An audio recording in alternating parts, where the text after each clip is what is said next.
ഈ കാണുന്ന എക്സൽ വർക്ക്ഷീറ്റിൽ ഒരു കമ്പനിയിലെ സെയിൽസ് സമ്മറി എൻട്രി ചെയ്തിട്ടുണ്ട്. മന്ത് എന്ന് കാണുന്ന ഈ ഒരു ഭാഗത്ത് ജനുവരി മുതൽ ജൂൺ വരെയുള്ള മാസങ്ങളിലെ സെയിൽസ് ഡീറ്റെയിൽസ് എൻട്രി ചെയ്തിട്ടുണ്ട്.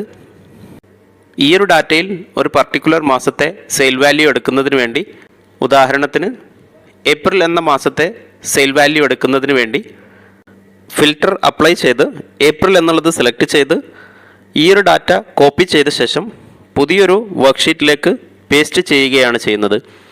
എന്നാൽ ഇങ്ങനെ മാനുവലി കോപ്പി പേസ്റ്റ് ചെയ്യാതെ എൻട്രി ചെയ്തിരിക്കുന്ന 6 മാസങ്ങളിലെയും ഡാറ്റകൾ പുതിയ വർക്ക്ഷീറ്റിലേക്ക് പേസ്റ്റ് ചെയ്യുന്നതിന് വേണ്ടി ഒരു സിമ്പിൾ മെത്തേഡ് ഉപയോഗിക്കാം.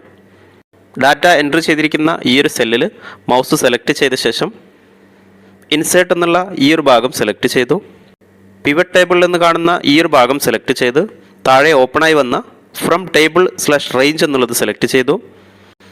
ഓപ്പണായി വന്ന pivot table from table or range എന്നുള്ള ഈ ഒരു വിൻഡോയിൽ പുതിയൊരു വർക്ക്ഷീറ്റിൽ ഡാറ്റ ഡിസ്പ്ലേ ചെയ്യുന്നതിന് വേണ്ടി ന്യൂ വർക്ക്ഷീറ്റ് എന്നുള്ള ഈ ഒരു ഭാഗം തന്നെ സെലക്ട് ചെയ്ത് താഴെ ഓക്കെ എന്നുള്ളത് സെലക്ട് ചെയ്തു. ഓപ്പണായി വന്ന ഈ ഒരു വർക്ക്ഷീറ്റിൽ പിവറ്റ് ടേബിൾ ഫീൽഡ്സ് എന്നുള്ള ഈ ഒരു ഭാഗത്ത് എൻട്രി ചെയ്തിരിക്കുന്ന ഡാറ്റയിലെ ഹെഡിങ് ഈ ഒരു ഭാഗത്ത് ഡിസ്പ്ലേ ചെയ്യുന്നത് കാണാം.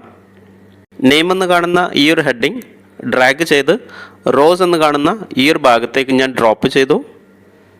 അതിനുശേഷം സെയിൽ എമൗണ്ട് എന്നുള്ളത് വാല്യൂസ് എന്നുള്ള ഈ ഒരു ഭാഗത്തേക്ക് ഡ്രാഗ് ചെയ്തു. ശേഷം മന്ത് എന്നുള്ളത് ഫിൽറ്റേഴ്സ് എന്ന് കാണുന്ന ഈ ഒരു ഭാഗത്തേക്ക് ഡ്രോപ്പ് ചെയ്തു. എക്സൽ വർക്ക്ഷീറ്റിലെ ഡാറ്റ ബേസ് ചെയ്തുള്ള ഷോർട്ട് സമ്മറി ഇവിടെ ഡിസ്പ്ലേ ചെയ്യുന്നത് കാണാം.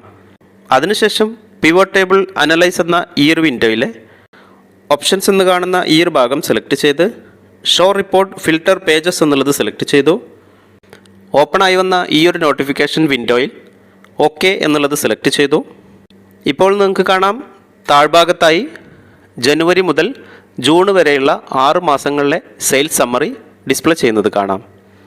കൺട്രോൾ എന്നുള്ള കീ ഹോൾഡ് ചെയ്ത ശേഷം ഈ ഒരു വർക്ക്ഷീറ്റ് എല്ലാം സെലക്ട് ചെയ്ത് ഞാൻ സൂം ചെയ്യുന്നുണ്ട്. ഫസ്റ്റ് വർക്ക്ഷീറ്റിൽ ജനുവരി എന്നുള്ള മാസത്തെ സെയിൽസ് സമ്മറിയും സെക്കൻഡ് വർക്ക്ഷീറ്റിൽ ഫെബ്രുവരി, ഈ ഒരു ഓർഡറിൽ ജൂൺ മാസം വരെ ഡിസ്പ്ലേ ചെയ്യുന്നത് കാണാം. ഈ ഒരു മെത്തേഡ് ഉപയോഗിച്ച് വളരെ കുറഞ്ഞ സമയം കൊണ്ട് ഡാറ്റ നമുക്ക് ഇതുപോലെ സ്പ്ലിറ്റ് ചെയ്തെടുക്കാവുന്നതാണ്. ഡാറ്റ സമ്മറി എടുക്കുന്നതിന് വേണ്ടി ഏറ്റവും സിമ്പിളായി ഉപയോഗിക്കാൻ കഴിയുന്ന പിവറ്റ് ടേബിൾ എന്ന ഫംഗ്ഷനെ കുറിച്ചുള്ള ഡീറ്റെയിൽ വീഡിയോയുടെ ലിങ്ക് ഞാൻ ഈ ഒരു വീഡിയോയുടെ ഡിസ്ക്രിപ്ഷനിൽ കൊടുത്തിട്ടുണ്ട്.